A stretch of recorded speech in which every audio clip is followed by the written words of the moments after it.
इसीलिए तो बरेली के ताजदार इमाम अहमद रजा खान पुकार उठते हैं, या रसूल अल्लाह, सरफर कहूँ के मालिको, मौला कहूँ तुझे, बागे खलील का गुले ज़ैबा कहूँ तुझे, तेरे तो वस्फ ऐबे तनाही से है बरी, हैरा हूँ मेरे शाह, मैं क्या क्या कहूँ तुझे। ऐ लोगो, जब अहमद रजा ने ये कहा कि सरवर कहूँ के मालिको, मौला कहूँ तुझे, बागे खलील का गुले ज़ैबा कहूँ तुझे, मगर अहमद रजा का दिल फरा। फिर अहमद रजा ने कलम उठाया और लिख दिया, लेकिन रजा ने खत्मे सुखन इस पे कर दिया, खालिक का बंदा, खल्क का आका कहूँ तुझे, और या रसूल अल्लाह, तू जिंदा है वल्लाह, तू जिंदा है वल्लाह, मेरे चश्मे आलम से छुप जाने वाले। नारे तकबीर, नारे तकबीर, नारे। अल्लाह ताला फरमाता है अपने बंदों से, मेरे बंदो, जो तुम मेरे महबूब के वसीले से मुझसे अर्ज करोगे तो रहमत तुम्हारे ऊपर पलट जाएगी। सुभान अल्लाह। और उस रहमत का फायदा तुम्हें मिल जाएगा। अब तवज्जो सुनिएगा। ऐ लोगो, रहमत की बात आ गई तो सुनते चलिए। आइए देखिए रहमत का फायदा कैसे मिलता है। मुशर्रफ भाई, मैं तवज्जो चाहता हूँ। दुरूद पाक की बात आ गई तो सुनते चलिए ताकि ईमान आपका ताज़ा हो जाए। मेरे दोस्तों, दुरूद एक ऐसा अमल हमको और आपको मिल रहा है कि नमाज हम पढ़ते हैं मगर हमें यकीन नहीं कि हमारी नमाज कबूल हो रही है कि नहीं। बात है कि नहीं। हम रोज़ा रखते हैं मगर हमें इल्म नहीं कि हमारा रोज़ा कबूल हो रहा है कि नहीं। ऐ लोगो, हम ज़कात देते हैं मगर हमें इल्म नहीं कि हमारी ज़कात अल्लाह ताला ने कबूल फरमाया कि नहीं। हम कुरान की तिलावत करते हैं मगर हमें इल्म नहीं कि हमारी तिलावत अल्लाह ताला ने कबूल फरमाया कि नहीं। ऐ लोगो सुनो सुनो, लेकिन सारे अमल खैर में एक अमल खैर दुरूद शरीफ ऐसा है, ऐसा है, जब बनता है मोमिन नबी पर दुरूद पाक पढ़ता रहे, महबूब उसे कबूल फरमाते। सुभान अल्लाह। ऐ लोगो सुनो सुनो, दुरूद पाक में दिखावा नहीं है, दुरूद पाक में रिया है ही नहीं। दुरूद पाक जब बनता है मोमिन पढ़ता है, महबूब उसे कबूल फरमाते हैं। ऐ लोगो सुनो सुनो, दुरूद पाक की बरकत तो ये है, जो शख्स नबी पर दुरूद पाक पढ़ता है उसका जिस्म कब्र में सड़ेगा नहीं। दुरूद पाक जो पढ़ता है उसकी रोजी कम नहीं होती है। दुरूद पाक जो पढ़ता है वो दुश्मन से महफूज हो जाता है। दुरूद पाक जो पढ़ता है वो अमनो अमान में, वो अमनो अमान में रहता है। ऐ लोगों सुनो सुनो, दुरूद पाक की बरकत और फजीलत और सुनो। प्यारे आका पर जो शख्स दुरूद पाक पढ़ता है वो वबा की बीमारियों से महफूज हो जाता है। दुरूद पाक जो प्यारे आका पर पढ़ता है वो दुश्मन से महफूज हो जाता है। दुरूद पाक जो प्यारे आका पर पढ़ता है नबी की शफाअत उसे हासिल होगा। दुरूद पाक जो प्यारे आका पर पढ़ता है नबी की शफाअत उसे हासिल होगी। सुनो सुनो, दुरूद पाक जो प्यारे आका पर पढ़ता है गुनाहें उसके माफ कर दिए जाते हैं। दुरूद पाक जो प्यारे आका पर पढ़ता है उस पर रब की रहमत नाजिल होती रहती है। दुरूद पाक जो प्यारे आका पर पढ़ता है, आका फरमाते हैं हल्लत लहू शफाअती, उसके लिए मेरी शफाअत हलाल हो जाती है, मैं उसको जन्नत दिलाऊंगा। सुभान अल्लाह। आका फरमाते हैं हल्लत लहू शफाअती, उसके लिए मेरी शफाअत हलाल हो जाती है, मैं उसको जन्नत दिलाऊंगा। जो नबी पर दुरूद पाक पढ़ता है।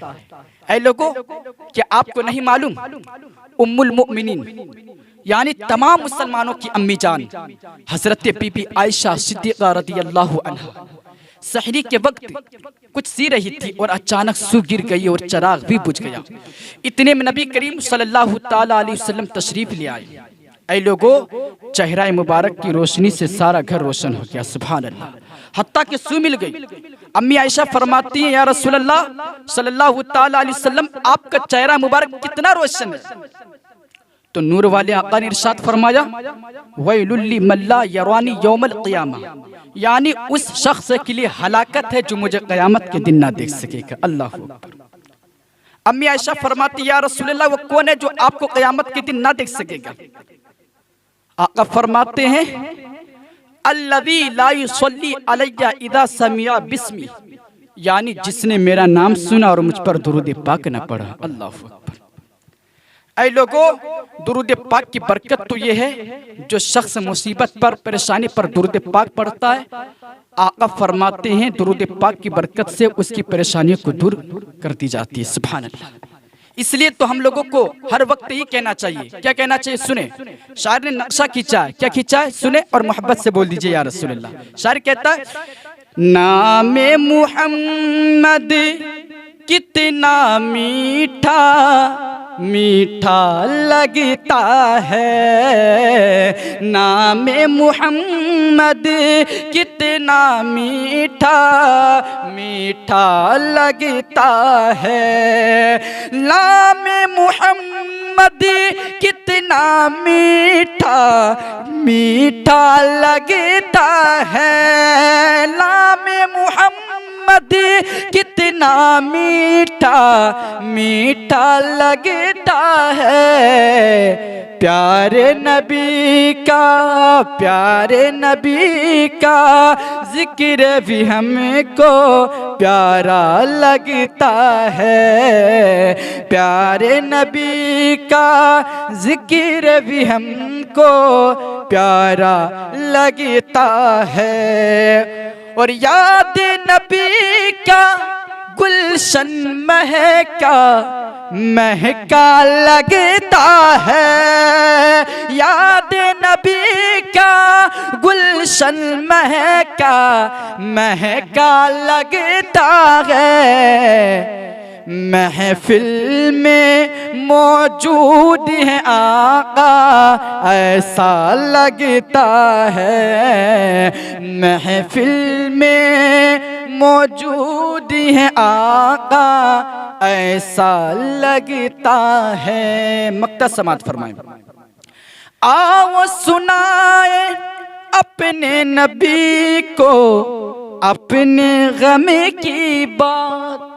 मेरे भाई, गौसे पाक फरमाते हैं, अगर हाल सबको बताओगे तो बेहाल हो जाओगे, हाल उसे बताओ जो हाल बदल सकता है, और वो रब है। कौन है? रब है ना। अल्लाह ताला इस महफिल पाक की बरकत से हम तमाम लोगों को इहदिनस सिरातल मुस्तकीम पर चलने की तौफीक अता फरमाए। मक्ता सुने, आओ सुनाए अपने नबी को अपने गम की बात, उनके अलावा कौन जियाई अपना लगता है, उनके अलावा कौन नियाजी अपना लगता है, नामे मुहम्मद कितना प्यारा प्यारा लगता है।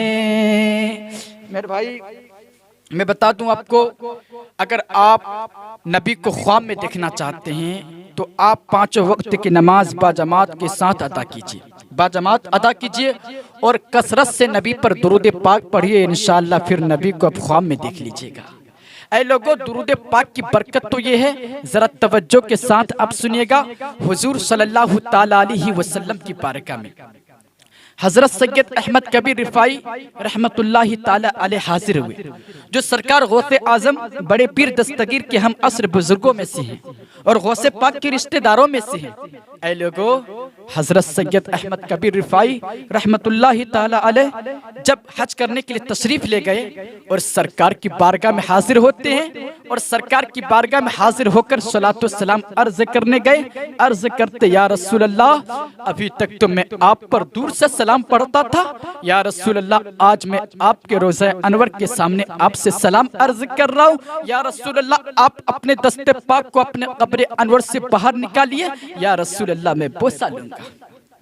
ऐ लोगों, हजरत सैयद अहमद कबीर रिफाई जब अपने आका की बारगाह में अर्ज करते हैं, दिल से जो आवाज निकलती है असर रखती है, पर नहीं ताकत परवाज मगर रखती है। और आला हजरत फरमाते हैं, या रसूल अल्लाह, फरियादे उम्मती जो करे हाले जार में, मुमकिन नहीं कि खैर बशर को खबर ना हो। ऐ लोगों, सुनो सुनो, मुस्तफ़ा जाने रहमत की बारगाह में जो फरियाद करे, ये हो ही नहीं सकता कि मुस्तफ़ा जाने रहमत उसकी फरियाद को ना सुने।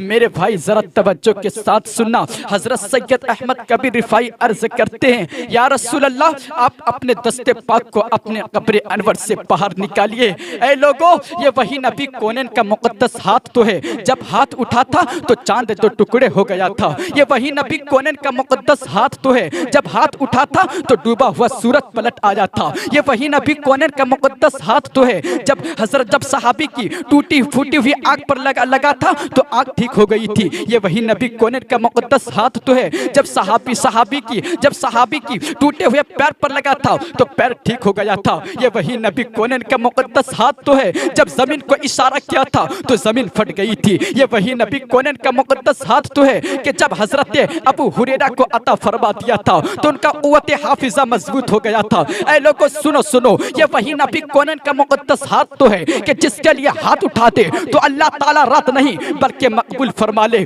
आला हजरत फरमाते हैं, हाथ जिस सिमत उठा गनी कर दिया, मुझे बहरे समाहत पे लाखों सलाम। ऐ लोगों, आगे से लेकर पीछे तक, दाएं से लेकर बाएं तक, अब जरा तवज्जो करना और दिल की तख्ती पर नोट करना। हजरत सैयद अहमद कबीर रिफाई अर्ज करते हैं, या रसूल अल्लाह, आप अपने दस्ते पाक को अपने कब्र अनवर से बाहर निकालिए। जैसे अर्ज करते हैं, अल्लाह के हबीब ने कबूल फरमाया और सरकार ने हजरत सैयद अहमद कबीर रिफाई को नवाज दिया। फौरन कब्र अनवर से सरकार का मुकद्दस हाथ बाहर आ जाता है। हजरत सैयद अहमद कबीर रिफाई बोसा लेते हैं। ऐ लोगों, उस वक्त मदीना तैयबा में 90,000 का मजमा था जिन्होंने अपने नबी का ये मुअजिज़ा अपनी खुली हुई आंखों से देखा था। इसीलिए तो बरेली के ताजदार इमाम अहमद रजा खान पुकार उठते हैं, या रसूल अल्लाह, सरफर कहूँ के मालिको, मौला कहूँ तुझे, बागे खलील का गुले ज़ैबा कहूँ तुझे, तेरे तो वस्फ ऐबे तनाही से है बरी, हैरा हूँ मेरे शाह, मैं क्या क्या कहूँ तुझे। ऐ लोगों, जब अहमद रजा ने ये कहा कि सरवर कहूँ के मालिको, मौला कहूँ तुझे, बागे खलील का गुले ज़ैबा कहूँ तुझे, मगर अहमद रजा का दिल ना भरा। फिर अहमद रजा ने कलम उठाया और लिख दिया, लेकिन रजा ने खत्मे सुखन इस पे कर दिया, खालिक का बंदा, खल्क का आका कहूँ तुझे, और या रसूल अल्लाह, तू जिंदा है वल्लाह, तू जिंदा है वल्लाह, मेरे चश्मे आलम से छुप जाने वाले। नारे तकबीर, नारे तकबीर, नारे रिसालत, नारे आला रिसालत। हजरत फरमाते हैं, तू जिंदा है वल्लाह, तू जिंदा है वल्लाह, मेरे चश्मे आलम से छुप जाने वाले। ऐ लोगों, टेंशन लेने की कोई जरूरत नहीं है, घबराने की कोई जरूरत नहीं है। इसलिए नबी पर दुरूद पाक अब जमकर पढ़िए, नबी पर दुरूद पाक मोहब्बत के साथ पढ़िए। हाँ, आका फरमाते हैं, जो शख्स मुझ पर दुरूद पाक पढ़ता है मैं उनको पहचानता हूँ। सुभान अल्लाह। आका फरमाते, मोहब्बत वालों का दुरूद मैं अपने कानों से सुनता हूँ। ऐ लोगों, घबराने की कोई जरूरत नहीं। कोई कुछ कहता, कोई कुछ कहता, दिल जल जाता है, टेंशन लेने की कोई जरूरत नहीं। अरे मियाँ, तुम तो उस आला हजरत के मानने वाले हो कि जिन्होंने डंके की चोट पे पड़ा, या नबी सलाम अलैका, या रसूल सलाम अलैका, या हबीब सलाम अलैका, सलावतुल्लाह अलैका। अरे मियाँ सुनो, आंधियाँ चलती रही, तूफान चलते रहे, फतवे लगते रहे, मगर कुर्बान जाओ बरेली के गुलामे मुस्तफ़ा पर, कुर्बान हो जाओ बरेली के आला हजरत पर। ऐ लोगों सुनो, आला हजरत अब तक तो सिंगल पढ़ रहे थे, या नबी सलाम अलैका, या रसूल सलाम अलैका, या हबीब सलाम अलैका, सलावतुल्लाह अलैका, मगर अब अहमद रजा पढ़ेगा, मुस्तफा जाने रहमत पे लाखों सलाम, शम्ए बज़ी में हिदायत पे लाखों सलाम। हम यहाँ से पुकारे वहाँ वो सुने, मुस्तफ़ा की समात पे लाखों सलाम। वारे कुर्बान हो जाओ आला हजरत की मोहब्बतों पर, कुर्बान हो जाओ सच्ची मोहब्बत पर। खुदा की कसम मोहब्बत लेना है तो बरेली के आला हजरत से लो, इश्क सीखना है तो बरेली के आला हजरत से सीखो। ऐ लोगों सुनो सुनो, अल्लाह की कसम मोहब्बत में झूमे, फिर नबी का दुरूद पढ़ा। अब तक तो लाखों पढ़ रहा था, मुस्तफ़ा जाने रहमत पे लाखों सलाम, शमे बज़ में हिदायत पे लाखों सलाम। अब अहमद रजा पढ़ेगा, काबे के बदरुद्दुजा तुम पे करोड़ों दुरूद, तैयबा के शम्सुद्दुहा तुम पे करोड़ों दुरूद। और कोई गैब किया तुमसे नेहा हो भला, जब ना खुदा ही छुपा तुम पे करोड़ों दुरूद। ऐ लोगों आला हजरत से मोहब्बत करो। अगर आप इज्जत और कामयाब होना चाहते हैं तो मसलक के आला हजरत पर चलो। अल्लाह पाक अजीम महफिल पाक की बरकत से हम तमाम लोगों को मसलक के आला हजरत पर चलने की तौफीक अता फरमाए। कोई कहता है कि नबी मरकर मिट्टी में मिल गए, माज़अल्लाह, मैं दावे के साथ कहता हूँ ऐ लोगों सुनो, मेरे नबी की शान तो ये है, हुजूर सल्लल्लाहु ताला अलैहि वसल्लम अपने बचपन शरीफ में एक बार घर से निकले, तवज्जो है, एक बार घर से निकले तो फिर घर तशरीफ न लाए। आपके मुताल्लिकीन ने समझा कि हुजूर गुम हो गए हैं। आपकी तलाश शुरू हुई। एक साहब ऊँटनी पर सवार होकर हुजूर की तलाश कर रहे थे कि उन्हें हुजूर सल्लल्लाहु ताला अलैहि वसल्लम एक दरख्त के नीचे इस्तराहत फरमाते हुए मिल गए, यानी आराम फरमाते हुए मिल गए। उसने अपनी ऊँटनी को बैठाया और हुजूर को अपने पीछे बैठा लिया। ऐ लोगों सुनो सुनो, और फिर उसने ऊँटनी को उठाना चाहा तो ऊँटनी ने उठने से इनकार कर दिया। फिर हुजूर को अपने आगे बैठाया तो ऊँटनी उठ बैठी। ऐ लोगों तो पता चला कि हमारे नबी को जानवर भी पहचानते हैं कि हुजूर इमामुल अंबिया और पेशवाए कुल है, इसीलिए ऊँटनी ने हुजूर का पीछे बैठना गवारा ना किया। ऊँटनी के इस किस्सा के मुतालिक शायरी ने लिखा है, क्या लिखा है कि गोया थी उस ऊँटनी की ये सदा, बेखबर सरकार को आगे बैठा, जब तक आगे ना बैठेंगे नबी मैं क़यामत तक ना उठूंगी कभी। ऐ लोगों तो मालूम हुआ कि नबी की नबूवत और इमामत को जो नहीं मानता वो जानवरों से भी गया गुजरा है। जो नबी की नबूवत और इमामत को जो नहीं मानता वो जानवरों से भी गया गुजरा है। अल्लाह पाक हम तमाम लोगों को महफिल पाक पर आने की तौफीक अता फरमाए। ऐ लोगों अगर आप कामयाब होना चाहते हैं तो पांचों वक्त की नमाज बाजमात अदा कीजिए और मसलक के आला हजरत पर चलिए और अलल ऐलान हर जगह पे ये बोलिए कि मेरे नबी से मेरा रिश्ता कल भी था और आज भी अल्हम्दुलिल्लाह। अल्लाह ताला इस महफिल पाक को अपनी बारगाह में कबूल अता फरमाए। रही कली तो फूल खिलेंगे, जिंदगी बाकी रही तो फिर मिलेंगे। अस्सलामु अलैकुम व रहमतुल्लाहि व बरकातुहू। इस्लाम जिंदाबाद, आला हजरत पाइंदाबाद।